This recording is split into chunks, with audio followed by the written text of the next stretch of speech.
এরপরে আমরা লিখব হচ্ছে ছ। ঠিক একই রকমভাবে প্রথমে হচ্ছে চয় লিখব আর কি, ছোট চ।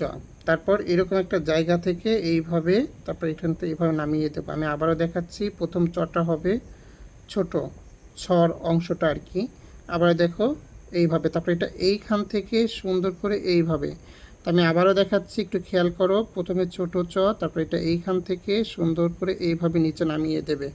তো সব বর্ণ এই ঘরের মধ্যে রাখার চেষ্টা করবে, বাইরে যেন না যায় এইভাবে। তো তোমরা কি ধরনের ভুলগুলো করো আমি একটু দেখাই তোমাদেরকে। তো অনেক সময় দেখা যাচ্ছে তোমার এই অংশটা বড় করো, তারপরে এটা এইখান থেকে এইভাবে, দেখো এই যে একটা রকমের ভুল। আবার কাউকে দেখা যায় যে এটা এদিক থেকে অতিরিক্ত বড় করো। তো এইখানে যে বিষয়গুলো খেয়াল করতে হবে, যে স সুন্দর হতে হলে দেখো, আমি এইখানে খেয়াল করো যে এটা কিন্তু একই বড় বড় হয়েছে, তার মানে এটা সুন্দর হবে। কিন্তু এইটার ক্ষেত্রে কি হয়েছে দেখো, এই অংশ ফাঁকা রয়েছে, হবে না।